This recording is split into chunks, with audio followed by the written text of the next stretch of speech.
This is Ari Koretsky, and welcome to Jews You Should Know, introducing the broader community to interesting and inspiring Jewish men and women making a difference in our world.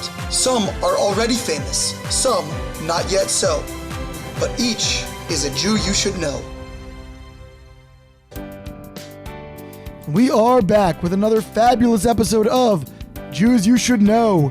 This week featuring one of the great Jewish institutional leaders of the last number of decades. Richard Joel has been the president of Hillel International as well as Yeshiva University. He's a lawyer, a community activist, and a really, really fascinating person. Someone who is terrific to learn from always, and especially now as our community is going through, along with the rest of the world, some very difficult, turbulent times. So looking forward to a wonderful conversation with Richard Joel. A reminder as always to follow us on social media at Jews You Should Know, spelled out fully on Instagram and Facebook. Jews You Should Know with the letter U on Twitter. Subscribe wherever you may be listening, whether that's Apple Podcasts, Google Podcasts, SoundCloud, Spotify, Overcast, Stitcher. We're now available on YouTube, where you can listen to the episodes there as well. Please share the podcast with friends, family, those looking for meaningful content during this Corona period and beyond. And now to our conversation with longtime Hillel International president and Yeshiva University president, Richard Joel. We are here with Richard Joel, the longtime president of Hillel International, then the president of Yeshiva University for many years, now a consultant and a professor, hopefully enjoying a little bit of a respite in quasi-retirement. How are you, Mr. Joel? Fine, thank you. And thank you for the... Does being a consultant mean that somebody has to give you money? Yeah, I'm not that kind of consultant. I think that's what it means. Actually, I'm a university professor at Yeshiva, so I'm teaching. But it is like quasi-retirement.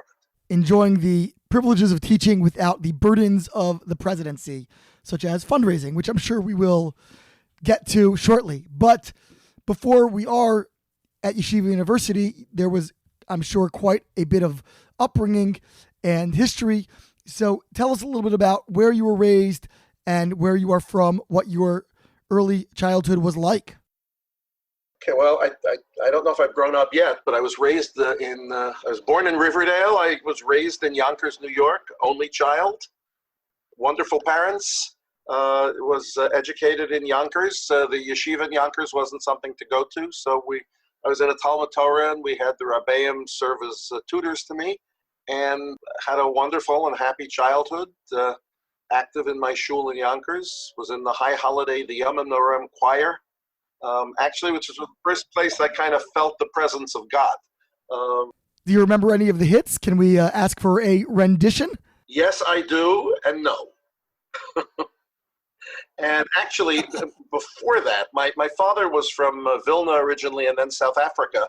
So when I was 5, my mother and father took me to South Africa for 8 months. My first real memory of a shul is the shul in Cape Town. And the first song I ever remember is the traditional Lecha Dodi, when my father would take me Friday night. So, you know, my faith, my sense of God, and my sense of peoplehood is all wrapped up with family.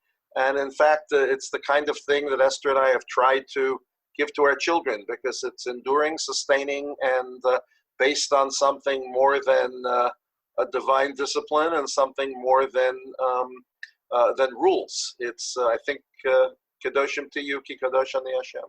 So you said your father was born in Vilna. What was their full background? Did they come before the war, during the war? What was that history? So my mother was born in the holy city of the Bronx, and before the war.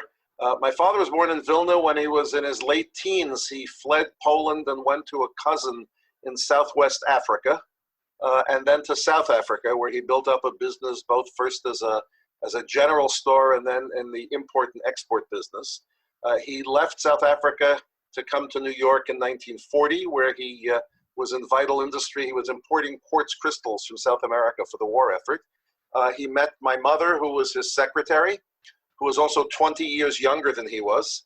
Oh my goodness, was that a scandal at the time? What was the reaction? I mean, I know you weren't around to remember it, but do you know how people around them responded to that? I have no memories of it. I think my mother's parents were somewhat concerned about it, but when they saw that she meant it, they welcomed him, and they always had a wonderful relationship. And then he stayed in the export business and had some other things on the side, and tried to build his life so that he'd usually be home for lunch. So when I would come home from school, he would be there. It was really almost a fairy tale childhood. When I was 12, pre-bar mitzvah, my parents took me on the grand tour of Europe for 30 days. We had a memorable bar mitzvah, as I recall, and then my father, 2 months afterwards, was stricken with brain cancer and died a few months thereafter. So a little bit the music died at that point.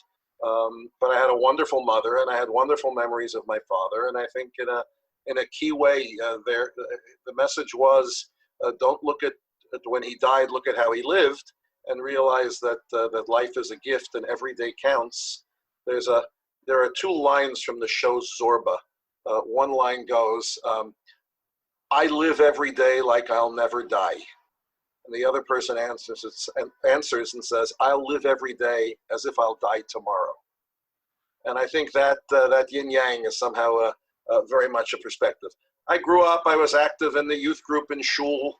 I played the accordion and sang a little bit, so I started being the designated kumsitz giver. Went to MTA, Yeshiva University High School. I had a wonderful encounter with God, a less wonderful encounter with the Jewish people. It was a great education, but I was not happy there, and wild horses couldn't get me to go to YU.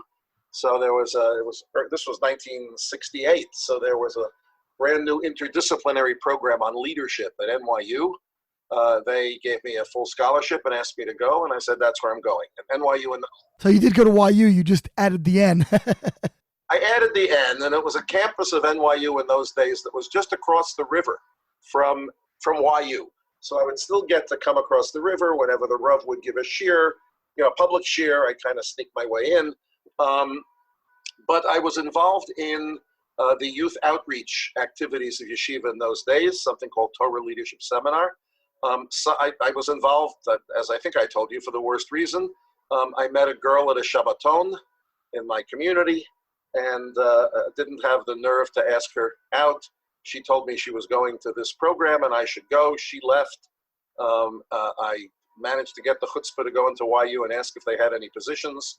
They asked me if I do anything. I told them I play the accordion and sing.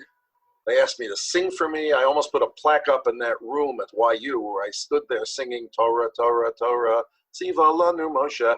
Took a chance on me. I went to the seminar. The girl I was looking for wasn't there. She was there, but she had been there the whole summer at Camp Marashan. She left. And but somehow, the Ribono Shalom has a habit of looking down into the bottom of the barrel, and there I am. So I became the director of that program.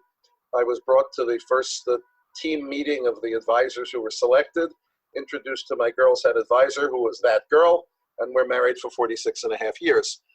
So that was a defining time of my life, running those kind of programs, seeing that I had some organizational skill, but more than that, feeling the incredible fulfillment of creating real life environments where people could be exposed to values and to living and to Hashem in ways that really mattered.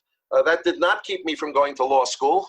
I went to NYU Law School, and I went to fix the world. I realized law school wasn't necessarily about fixing the world, but I became an assistant district attorney in New York in the Bronx. I wasn't interested in corporate world. I wasn't very smart. In those days, you didn't worry about, are you going to make a living, unless you were really looking to say, I want to make a killing. So you didn't know if you're going to be a lawyer or a doctor or a rabbi or an educator. That was my world anyway. I guess it was maybe before the tuition crisis, so There was always a tuition crisis. Now, I know it's harder now, but I have to tell you, I don't remember it being easy. I remember mortgaging our home 3 times to be able to afford tuition. Esther and I always had at least 2 jobs, and it was fine. It is harder now for 2 reasons. Number one, because the percentage of your income that has to go to tuition is somewhat higher, and number 2, our standard of living is higher. My eldest daughter, who's now 45, says she remembers when a vacation was bowling. And somehow we were not deprived. We always had a home. We lived in nice communities. We were on Hermley Road in the Silver Spring. It was a nice middle class life. It wasn't the expectation of 2 months of camp every year and of winter vacations, and it was not impoverished. But it's harder now, yes. But there was always that burden. But beyond that, we thought we'd make it. We just thought we would make it. I became youth director of a synagogue in Oceanside, New York, because the rabbi browbeat me into it and told me that in addition to the part-time salary, there was a house and I could get to live in suburbia and see if I liked it. Esther and I moved there. After 2 years, we bought a home there. And I was youth director for 11 years while I was an assistant district attorney, then became assistant dean and then associate dean at Cardozo Law School. Not because I was a great legal scholar, but because I was a good manager and the president of Yeshiva University wanted someone from down at the law school.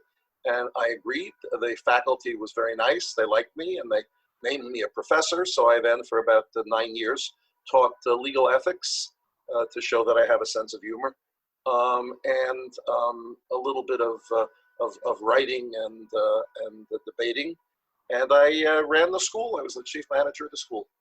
As ADA, what was your experience? I mean, I guess you were representing the state and prosecuting some pretty difficult criminals. I was representing the people of the state of New York, and this was 1975 to 79. Not the best days for the city. It was very hard days, and I was in the Bronx, which was just on fire, and I mostly did appellate work. So I guess the cleaner level, in that it was after people were convicted and they appealed their convictions, and we had to do a lot of writing and appear before appellate courts. But I also did my share of trials and things like homicide duty, where if someone died in Bronx County, you would get called, and then you'd have to race into Bronx County from Oceanside to preside over the crime scene. I was a 26-year-old. I was a know-nothing. The only people who knew that I knew nothing were all the policemen, who always held the DAs in a little bit of contempt. But it was by the way, in 1976, there were over 450 homicides in the Bronx in 76. This year, please God, there are fewer than 400 homicides in all of New York City. So it was a different time. I chose to be a DA because I believed in the rule of law. I mean, I'm a Ben Torah. And I also believed that you needed people who were somewhat liberal, which I was and probably still am, to be prosecutors, because the goal wasn't to convict people. It was to represent the people of New York and try to achieve justice.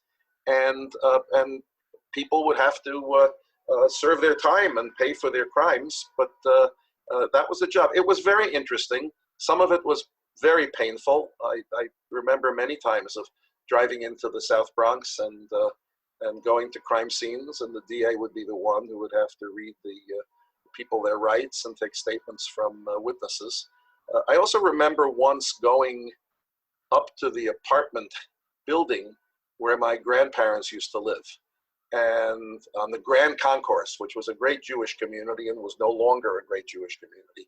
I remember going up to the door of the apartment before I went in, and I saw on the lintel the outline of paint painted over where a mezuzah used to be. And you went into the same apartment, but it was radically not the same place.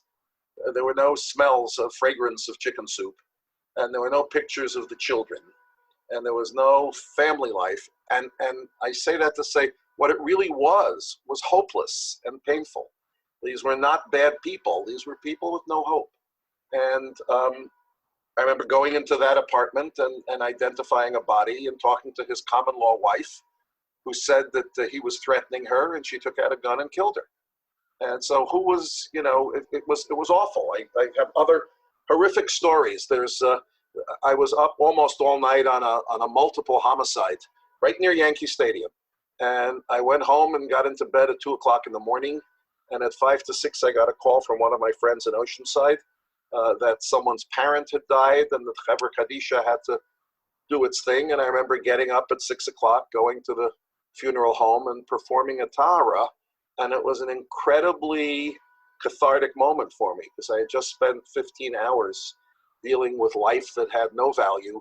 And now I came and spent an hour with a mace who was given kabar acharon. And that's not a comparison between Yisrael and Amim. It's a comparison between if you make your life have values and if you're unfortunate enough to be in a situation where it's hopeless and where you're a victim. You feel like you burned out of that work and that's why you wanted to move on? No, I don't think. One of the problems in my life and why I'm a terrible role model is I never remember wanting to move on. I was always approached by somebody, and it's not a good way to build a career. It happened, I lucked out, but I was a deputy chief of the appeals bureau in the Bronx. I had just signed another 3-year commitment to the DA. I didn't know what I would do, but I didn't particularly worry about it, whether I was going to go, think about being a judge or being a law assistant or transferring over into the civil world. But I was contacted by YU and told there was a law school in its second year, and that Dr. Lamb, who was the president, wanted me to go and be first the assistant dean, and then it became associate dean. I got a leave of absence from the DA's office, and that was it. What did you learn in that experience? I mean, you were quite young to be taking over a law school. Well, I wasn't taking it over. I was the assistant dean. That's I was the dean's pooper scooper. But what it was, excuse me, in my leadership class, I talk about the difference between management and leadership. So you can have leadership in your management, but basically you have a series of tasks that you have to make sure get done. And I learned an enormous amount. I think I learned the most about what I've done for my life when I was the head advisor of Torah Leadership Seminar, because it was a volunteer job, and yet all the people you knew were around. You got to train a staff. You thought creatively of what a program should be. You were dealing with young people. And I guess when I look back, if you ask what my profession was, it was always educator. But I learned a lot at Cardozo. It was, for me, it was always important to be a part of the world. I believe that we as Jews are supposed to be apart from, but a part of. And Cardozo was a great venue. I could wear my yarmulke. They called me Dean Joel. I was responsible for Yiddishkeit a little bit there, and I learned a lot. And I taught law, so it was quite nice. And I would go home at night, and if I was feeling too full of myself, I'd have a 5-year-old kid in my youth group put his feet on my feet and say, "Okay, carry me around, Richie." One kid called me Richie, but I've never forgotten. I did that for a while, and life was really wonderful. I mean, I'm leaving out one full part of life, the most important, which is my wife. And we built a family. By that time, we had 5 wonderful kids. We were involved in the Oceanside community. Esther helped build the mikveh and was the president of the sisterhood. And Esther and I started the Chevra Kadisha, and we were active with the Hebrew Academy of Long Beach. It was I ended up being on the board of the Jewish Community Council of Oceanside. All these things. I mean, looking back, we were very, very busy. We weren't people who said, "Boy, we want to be involved." We really weren't. Our family is the center, but you find yourself wanting to step forward because things needed to be done. So Cardozo was great. I learned budgets. I learned some management. I learned some politics of a university. And after about 9 years, I decided that it would be nice if the children ate regularly. So I was looking around for a job in law. I was in consultation. I thought I'd go into corporate law. And Esther wasn't happy. She didn't think I'd be happy doing that. And I was recruited out of the blue to be a candidate to be the president of the Hillel Foundation globally. I said no. Esther said yes. I went for an interview. I wasn't invested in the interview. That's the best way to take an interview. Hard to get. Yeah, and then they offered me a job, and my wife made me do it. Now, certainly on a certain level, it was a thrill. I was 37. To think that my first kind of professional job in Jewish life would be to run an international agency, albeit one that was not particularly successful, which is, I think, why they turned to me. We moved to Silver Spring, which was, I never thought I'd leave Oceanside, but it was a wonderful adventure. We spent 15 glorious years there. We managed to build a shul there too. I'm going to stop talking so much so you can ask me questions. You mentioned that Hillel came and found you, but how do they even know about you? How are you even on their radar? It turns out there were two ways. One was I was friends with a lovely fellow named Joel Paul, who became an executive recruiter in the Jewish community. He had known me through my YU work, and he called and reached out to me, and I told him no.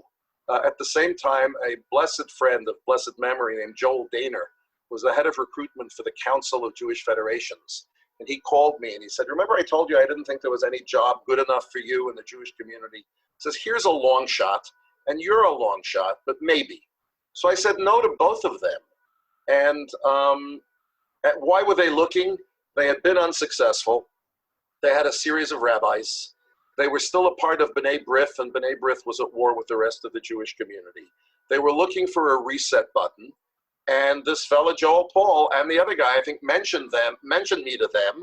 And then they called and said, Joel Paul called and said, I need you to interview. So I met with him a little bit, did a little bit of research, and went down to Washington for an interview. It's not what I would suggest to anybody, except I would always say, when someone wants to talk to you, always talk to them. Always be honest and forthright and say it's not a particular interest, but talk to them. Obviously, your wife was intrigued, but you must have also seen something there, some potential that you felt you could cultivate. What did you see, and what were you hoping to accomplish through that position? I believe in the Jewish people. I believe that most people don't have a passionate relationship with Yiddishkeit because they never have. And if there are opportunities, and I'm not talking about Frumkeit now, if there are opportunities for people to know their story and to also have the kind of experiences that show the value added of Judaism, it's very special.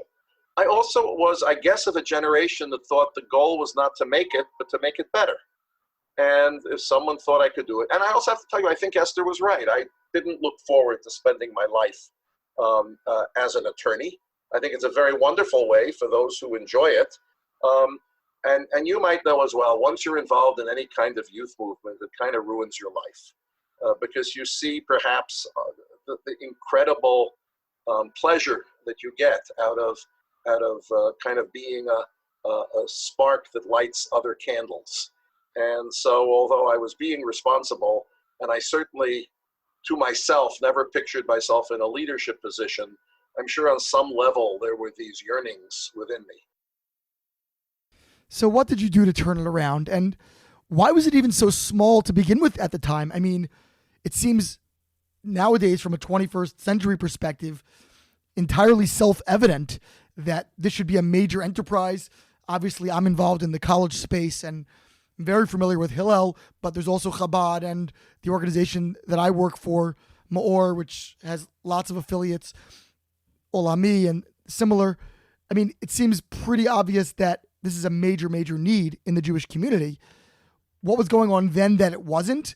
And again, what did you do to then make it a communal priority? It was major. It was just impoverished, and it had become kind of the whipping boy for the Jewish community. If they send their kids away to college and the kid becomes not involved, instead of saying, well, that's the way we sent them to college, they would say, well, yeah, Hillel didn't do anything for them. Hillel had a really proud history. It started in 1920 in the University, 24, in the University of Illinois. And as it started to grow, it sought to have different organizations sponsor them, and the one that would was B'nai B'rith. That's why it became a program of B'nai B'rith. And B'nai B'rith put a ton of money into it over 60 years. But B'nai B'rith was was 150 years old. And all these communal organizations and these fraternal organizations were dying in the 80s. And B'nai B'rith had appealed for years to rabbis. Often it seemed to be the synagogue on campus. Certainly by the 60s and the 70s, most Jewish students would identify it as the synagogue on campus and therefore say, I don't want anything to do with that. There were always a core of activists, frum and not frum, who would use Hillel. You had wonderful Hillel rabbis from all the denominations, but they weren't community builders. They really wanted to have a shtetler without balabatim. And they also, many of them wanted to be able to teach at the university. Then the Jewish studies programs came into being, and they didn't want the Hillel rabbis. They wanted educators with PhDs. And Hillel was more and more marginalized. It was weak. It wasn't centralized.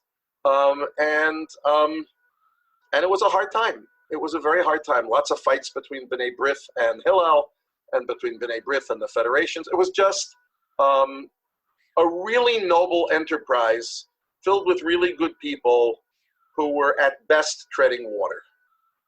So I thought what it needs always, my definition of what leadership is that it's a vision plus an implementation strategy. That if there's no vision, I think I quoted to you in the Mad Hatter.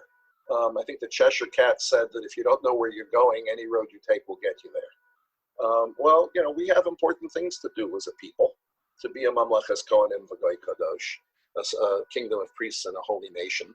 And what it needed was to be independent. It had to chart its own destiny. What it obviously needed, although I didn't think about it much at all, was money. When I took it over, the global expenditures of Hillel all across the country were about $12 million. When I left, it was between 70 and 80. Not because I was the catalyst, but it wasn't about me. It can't be. You won't succeed that way. But the vision had to be a renewed vision. It had to be pluralism in a very honest and open way, not meaning let's come up with a nice homogenized Judaism, but saying let us thousand flowers blossom, and I get to be Orthodox, others get to be Reform. I don't have to say that conservative is right or not right. I get to say I disagree with things. They get to disagree with me, but we don't have to spend our lives hitting each other. There's a lot we agree upon. And you do have to do all the right things. You have to look it over. There was only an elderly B'nai B'rith lay leadership. It needed revitalization. It needed to be viewed as a franchise, so it would be strong and connected. Some of the people had to leave, and I didn't know if I had the authority to do that or not, but I did it. But the lift of the driving dream is what's most important. What are we about? And as I said, the role here was to maximize number of students doing Jewish with other Jews. 30 students involved wasn't enough. I had some wonderful people with me. We got some wonderful lay leaders involved. We ended up raising money, something I've already told you I don't particularly enjoy doing, and I didn't ever think I was particularly good at it. But the students were wonderful. That's the other thing. In any of these things, you keep your eye on the ball.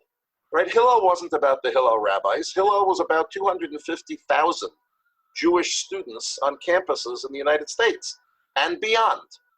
So over the next 15 years, we built 27 Hillels in the former Soviet Union. We built Hillels in South America, and we rebuilt Hillels in the United States. But mostly I think we built a quality franchise enterprise that was capturing the desire of the community. They kept talking about continuity. Continuity is a dead and dying word. We started talking about Renaissance. The notion, yes, you could. Look how you could make a difference. Look how you can be involved. Look how you can learn. Look how you can do things communally. And it was a wonderful time. What do you think was the most complicated problem you faced taking Hillel up to that different level? I think the most complicated thing was turning Hillel into an independent entity and not being a stepchild either of B'nai B'rith or of the Federation world. That was hugely difficult. We did it b'tuv tam, with a good flavor, not alienating anybody, but just going to the next step. But it took 5 years. And then along with that, being able to, using that as a vehicle, attract lay leaders who had never thought of the incredible return on investment you get by investing in college students. It was the staff had to be larger. They had to be of more quality. I think Hillel rabbis had to view themselves as responsible for an entire community. So nowadays you have Hillel directors. Some are rabbis, some are not. They all take responsibility, but you also have to have Jewish educators affiliated with Hillel, and it has to be open and take in partners. So obviously at some point, someone else came calling. What made you at that moment be ready to leave, to take on a new challenge?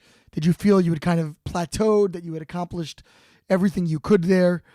I've interviewed Eric Fingerhut. He was actually the first guest that I had on the podcast, episode 1, just around 117 episodes ago or so. And so I know his story and both why he took the job and then ultimately he eventually left quite recently. But what was it for you that told you it was time to go, time to move on, and time specifically to tackle this particular new challenge? Eric came in almost, I think, eight years after I had left. And Hillel had gone through some very unfortunate times. Look, things change always, and you have to grow with the changes. Campus is much more complicated. You need very strong leadership, and you need to constantly be working at all the constituent parts. Eric came in and revitalized it much. It was much in the way that we had tried to do it, and I think he did a really wonderful job, as did Hillel directors. But it's hard. It's hard, and it's hard, and it's hard. Was I ready to leave? I always believed that nobody should keep a leadership job for more than 10 years. I think 10 years is important because it takes a long time to start changing the culture. At a certain point, no matter how much you're able to refresh yourself, it's often important to have other voices, other approaches. You don't want it to be owned too much by you. So I thought 10 years was the maximum. So I did 15 years at Hillel and almost 15 at Yeshiva because circumstances take over in that way. I would tell you, for me, my goal in life was not to be a Jewish a public servant. It was to be an active and caring Jew. But for me, Hillel was the unbelievable opportunity. I mean, that I had a chance to be part of really changing the dynamic in major ways in terms of the role of young people and the community was a great blessing. And I never thought, I thought I'd leave, but I thought afterwards I would be what you want me to be, a consultant or work for a foundation. I didn't need a next. So no, I was not looking to leave. I would speculate. Jobs would come my way that I was not particularly interested in the Jewish community. I knew at some point it would be right to leave, and I'd have to think about it. We love being in the Washington area, and I didn't want to lose that. When Yeshiva did originally start its search for a new president, the search committee came to me, and I said I wasn't interested. I love Yeshiva. I don't always like it, but I love it. I think it's critically important. I think it's Jonathan Sachs says it's the most important Jewish institution in the diaspora. And I think it is. And it has to be. But I had been involved for a lot of years. I saw the politics of it. I knew how it would be change averse. And I loved what I was doing. I would always say I have the best job in Jewish America. So 3 times I told them I wouldn't be a candidate. I also didn't want to go the whole route of a big public candidacy and your name is thrown around with others and people talk about you. So I said no. I was a little wistful about it, but I thought it wasn't for me. I also didn't think there'd be a chance I'd get it. I'm neither a Rav nor a Gaon, nor a sage. And I thought that was the model that they would stick by. So 2 years passed, and then they came back to me And one particular gentleman in particular kind of insisted until I agreed to have lunch in New York. And that was on November 5th. And somehow I left that lunch thinking I had told them absolutely no, and I was elected a month later. It's hard. It's hard when you are blessed with an opportunity to make a difference in something that you think matters. Then you have to think if you can make that difference and what the cost would be. Because I have to tell you, I wasn't willing to be self-sacrificial. I mean, we as Jews banned human sacrifice.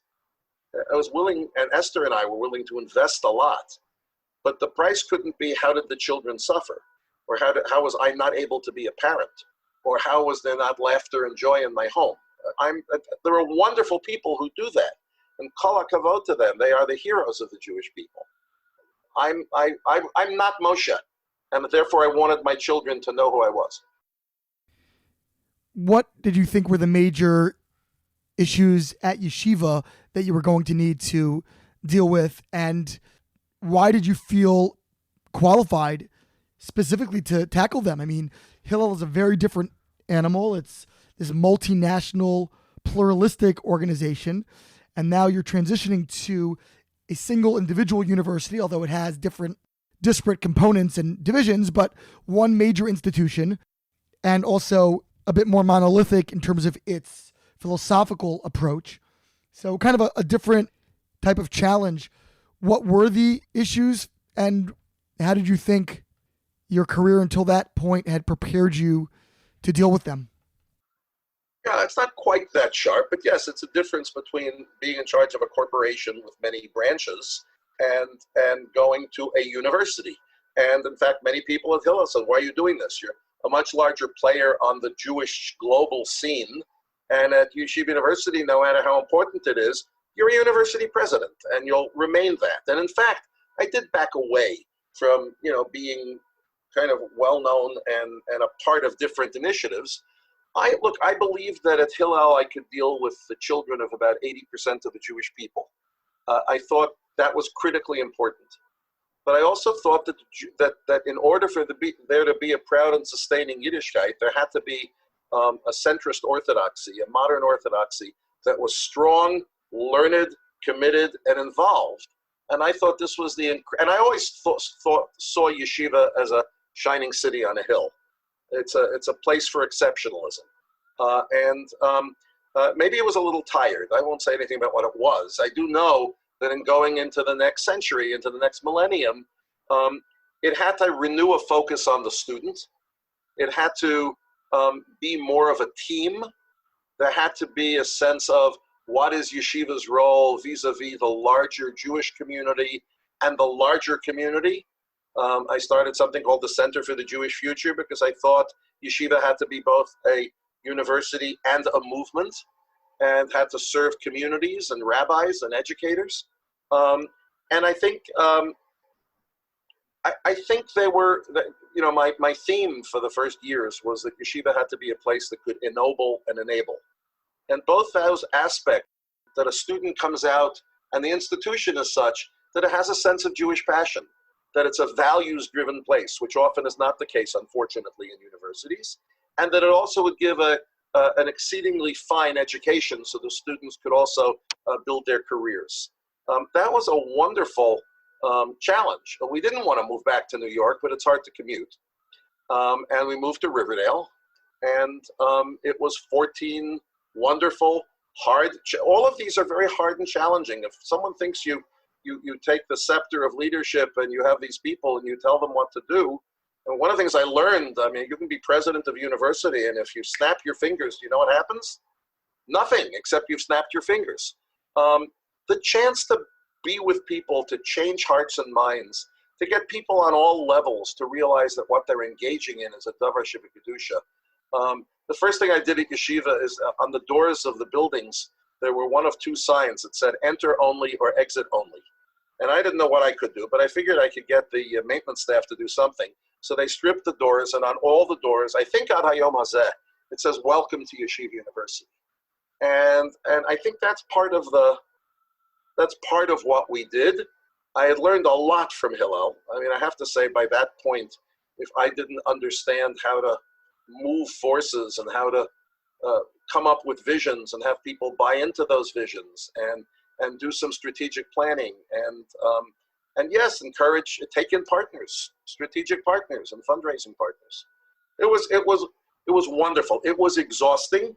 It was 24/7, and I say 7. It was, but our home was always filled. We had students for Shabbatot, and I think the children got a wonderful experience between Hillel and between YU. I think it was a very fulfilling thing for them. Is one of the challenges at YU kind of bridging the two sides of the institution, the yeshiva and the university part, and how do you go about doing that? I think one of the challenges is to not view it as two sides. There's one side, which is that we are B'nai Torah, and that we want our children to live Torah informed and mandated lives. But we have always believed that to do so and to be an Or LaGoyim, you can be part of society, and you should be. And I think we've always believed that God created wisdoms, and God created science, and God created all kinds of interactions, and that's the place of the Jew. Now, yes, clearly there are people at any university, yeshiva included, who don't necessarily have that nuanced view. And I think in terms of leadership, you work very hard to have them see that 1 and 1 can be 5, and that we weren't taking away anything. I think I developed goodwill with the faculty and with the Rosh Yeshiva. I think they could often disagree with me, but they never disagreed with my motives. And I think one of the things we did was we built a new base medrash where a parking lot had been right next to the library. I wanted to bring the base medrash closer to the center of the campus.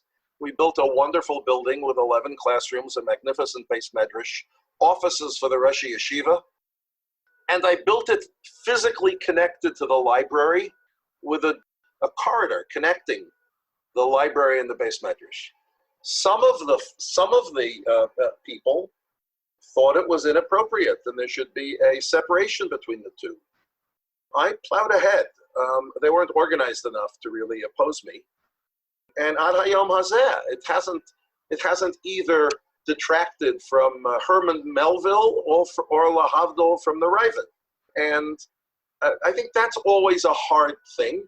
I think also as the issues of the day take hold, and you have a university, so the core of the university is a Torah institution, but it's also a university. So the law school has courses in Jewish life, it's kosher, it keeps a Jewish calendar, but it welcomes everybody, and people in the law have different issues and visions that don't necessarily comport with a halachic lifestyle. And how do you negotiate that, and how do you do that with goodwill is a challenge. It takes a lot of strength. Plus the issues of the world, financial crashes and scandals and all types of things like that. It was physically and emotionally and spiritually exhausting, and it was physically, spiritually, and emotionally uplifting. I do want to ask you about some of the crises that you weathered, because you really were at the helm during some really challenging times. But before that, I just quickly want to ask, you were privy from sort of an insider's vantage point to some great Jewish scholars and leaders. Is there anything you learned from them just being around them that people not intimately connected with them might not know about, things that you got to observe or be privy to just by nature of your proximity? I learned from great people, but I also learned that they're all people. Okay, that al tiftechu v'nadivim, don't trust in the princes, doesn't mean think less of people. Means realize they're people, and that there is no complete person. Everybody has their own. I guess the Latin word is mishigas, and I think if you set yourself up thinking, here's an incredible scholar, here's a great leader, here's an unbelievable Rav and Posek, that in them you will just sit at their feet and say, I will be like that person is. I don't think the right people want that from you. And I think that was one lesson. But it's also wonderful, particularly when you're responsible for yeshiva, and you see great Talmidei Chachamim who comport themselves with dignity, who struggle for how they should transmit to students, who appreciate when you make it warmer and more open. That's a great lesson. Maybe the best thing I ever heard was from Lord Jonathan Sachs, who I remember when we were in one of our crises, and it was just extremely difficult. He would come in to see me from time to time. He was part of our faculty for 3 years, so it was one of my very happy achievements.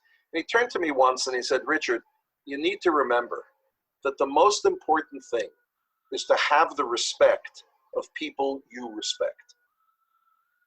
You know, when you're in the public eye, and when there's the blogosphere, and there's the Shabbos table with its Lashon Hara, and with you sometimes just view yourself as a target, it's very important to focus and say it's not about the daily polls, and it's not about what people who are taking a small approach will do. It's about how true you can be to yourself and whether people who you respect will respect you. So let's get into some of those crises that you mentioned. You, of course, were at the helm of Yeshiva during the last major recession, 2008. Now we're recording during Corona, which, of course, is not looking too great for the future of the world economy, at least in the immediate short term. And I want to go back to some of those difficulties that you encountered. How did you deal with them, the general recession, and of course, some of those great scandals that many people may remember, such as the Madoff scandal, which definitely struck Yeshiva as well. It was publicized back then. How did you deal with all of those? And tell us a little bit about that experience. Well, look, I think the most important lesson is that crises end. And I think it's really important to take the long view while not ignoring the day. Taking the long view and be strong enough not to be buffeted by quick kind of actions. Also, to remain a cheerleader, not a foolish one, but to always think about, my chairman at Hillel was a wonderful philanthropist named Edgar Bronfman. And he had chaired the World Jewish Congress, did a lot fighting anti-Semitism and Nazi Swiss gold and all that stuff. And he turned to me once and said, "Well, I've been watching you, I understand." He said, "What I think is important is hope, not fear." He told me that when he became president of the World Jewish Congress, he made an appointment to see Rabbi Soloveitchik, the Rav. Well, he wasn't from at all, Edgar Bronfman, but he met with the Rav and he said, "Rabbi Soloveitchik, I've just become the president of the World Jewish Congress. What advice could you give me?" And he told me that the Rav said to him, "Mr. Bronfman, please remember that the Jewish people were created for more than fighting anti-Semitism." So I guess the first lesson is keep your eye on the ball. The other is that crises do end. I think you need to make sure that you stay healthy, for which family takes a critical role, but also to get an executive coach and also to have a consultant who can tell you. Have people around you who love you enough to tell you what you don't want to hear. Very, very important. And then craft a plan and be prepared to change it as it goes along. No place for acting out or for your own anger. That just has to be put aside. Now, I'm making it sound easier than it was because, of course, there's time of great consternation. But with the coronavirus too, which I must say is so much more complex and life-threatening than anything I had to deal with. And I thank the Ribono Shel Olam every day that this is not my worry. But each one in its own time and its own, we had death threats and we had terror concerns and all of that. There are existential crises. If you remember why you're doing this, and if you remember what matters, that fuels you going forward. And you have to think about your responsibility. And your responsibility is to help bring people together to chart a course, but also to keep hope alive. And to keep remembering what's responsible. I guess what I've seen is that these do end. It's not about responding to every accusation or every attack or every radical desire to change. Just settle down a little bit. I think someone once said when there used to be newspapers and things would be written in the newspaper and there would be horrible things. So there was a statement, don't worry about what's on the front page of the newspaper. Next week, it will be lining the floor of bird cages. That's good perspective. That's correct. What did you do in 2008 and how did you make a plan? And in particular, dealing with the optics being tied to this colossal villain. How did you navigate that? Well, look, I really had a good board. And anybody who had seen, look, I came in, I was elected at the end of 2002. This was 2008. They had already seen tremendous changes for the good, building on what my predecessor had given to me. So there was a sense of optimism. It was very interesting because this scandal broke the week of our annual Hanukkah dinner, which was a major dinner, and 700 people, and giving out honorary degrees at the Waldorf Astoria. And now, ladies and gentlemen, the president of Yeshiva University.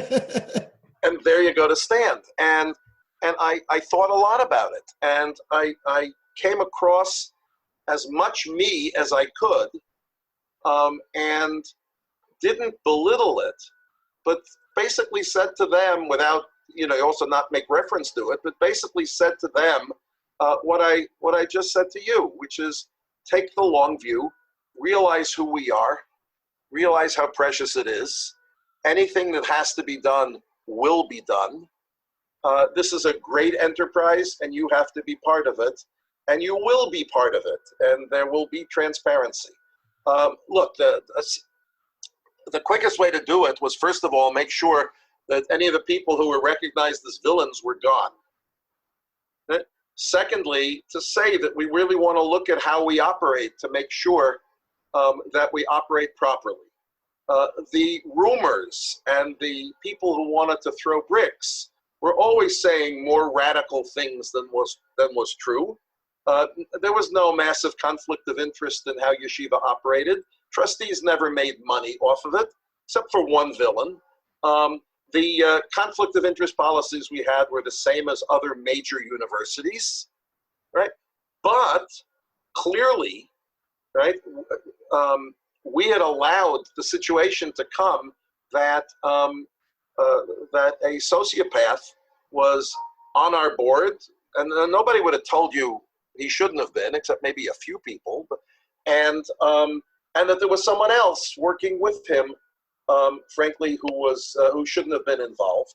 But it did trigger, first of all, it was a serious money loss, although the bigger money loss was 6 months later with the crash of the Great Recession.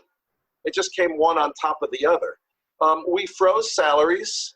We did some serious cutting without eliminating any faculty strength or the quality of life.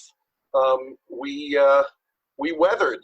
We did some hard things, and but we kept going, and we kept pushing for good things. And we always made sure that even as we were trimming different things, there were other new initiatives. We were always committed to student scholarship. We were always committed to financial aid for students. I think our presence in Israel with the Shana Aleph and Shana Bet schools always stayed strong. I would be there a few times a year, and Rebbeim would go, and that kept the funnel going. We had been working to improve the School of Business and the Career Development Center and the Counseling Center. So the institution was strong. We ended up redoing our bylaws, strengthening the conflict of interest systems, and like every other university, struggling to get through the Great Recession. And we did. Do you feel like you've been calloused, made cynical by a person like Madoff now that you were sort of hoodwinked by such a charismatic person, does it make you more suspect around charismatic people in general, or less trusting just in general? Yeah, look, I refuse to be cynical. I think you should be skeptical, but you should never be cynical. Oscar Wilde said a cynic is someone who knows the price of everything and the value of nothing. So that would be a terrible destruction if that in fact would happen. So I didn't become cynical. I always thought not to put too much of your belief in people. I do believe in people, but I'm saying they're not God. God is God. And I also think that some of the things that happened were things that I kind of warned the trustees about, but they told me I didn't know anything about business. So I think what I learned from that is that once you have a responsibility, even if you're not the greatest expert, you have to not listen to other, maybe wiser, certainly more experienced heads who say, no, and stick to your guns a little bit. But no, it didn't change my perspective. I didn't end up believing in me more and other people less. I think I learned a little bit how to be differently cautious, how to have safeguards. We worked for a long time to get some financial transparency in Yeshiva before this happened. Because with all universities, they used to be small mom and pop shops, and all of a sudden they were mega businesses. And it took us 12 years to get really good financial systems in place so we could even know what we had. So, no, the lessons learned were to be strong and to not catastrophize. That's an important lesson. Every time there's something, you can easily say this is a catastrophe, because sometimes it seems like it is. But don't treat it as such. Say step by step. Stay involved with people. Use your leadership to reassure people and to challenge them. That's an important lesson, especially during this time. Just in closing, Richard, what are you doing now? You're doing a little teaching. Are you just enjoying your grandchildren beyond that? Any major plans for the future? New engagements or goals that you have beyond some well-deserved time with family and, like we said at the beginning, some teaching and consulting, paid or otherwise? Well, it's not a just. I just even wrote something about this. I think, and I've always been concerned about mattering all you can be. There are different stages in life. In the first stage of life, while you do that, you have to learn and get an education that you can. In your second area, you're dealing with making a living and dealing with these great, trying to influence the world. If you're an educator, then you influence the world by the students you have, by the colleagues you model, by the systems you put in place, by the ideas you have, and also by being strong enough to know that Baruch atah b'voecha, Baruch atah b'tzesecha. You should be blessed in your coming and in your leaving, which is why I always thought that you don't hold an institution hostage. By now, after 30 years as CEO of two large institutions, I'm not burned out. I might be burned up a little bit. I mean, it's been exhausting. And I didn't see anything, and I don't see anything, that I can uniquely give that others younger can't give and maybe give better. So for me, the gift of being able to spend several years teaching, and I teach Jewish social philosophy and I teach leadership, is a great gift. To be able to be involved in our community, and I sit on a few boards. Sometimes people who are wonderful just call and say, can we learn from some of your experiences? And I like doing that. My wife has been my best friend for 46 years. We have more time together. The children and the grandchildren, I mean, we used to actually be able to see them and hug them, but that will come again. We have kids in Jerusalem, in Los Angeles, in Cleveland, and in New York, so it can keep us being peripatetic. And if anybody wants help with anything, I'm delighted to do it. I'm a scholar in residence from time to time. But this is that next, and it's a good next. It's some people say, boy, how could you walk away from? I didn't walk away. I still travel with. but it's good to make space for others. Richard Joel, thank you so much for joining us. It's my great pleasure, and you should continue to do your wonderful work. This has been Ari Koretsky on Jews You Should Know. Please visit us at JewsYouShouldKnow.com and subscribe at iTunes, Stitcher, or wherever you consume podcasts. Find us on social media at Jews You Should Know. If you'd like to become a supporter of this podcast, we would greatly appreciate that, and you can do so by visiting patreon.com. That's patreon.com/Jews You Should Know. Finally, if you have enjoyed this podcast, please leave us a review so that we can continue to grow and introduce many more people to Jews You Should Know.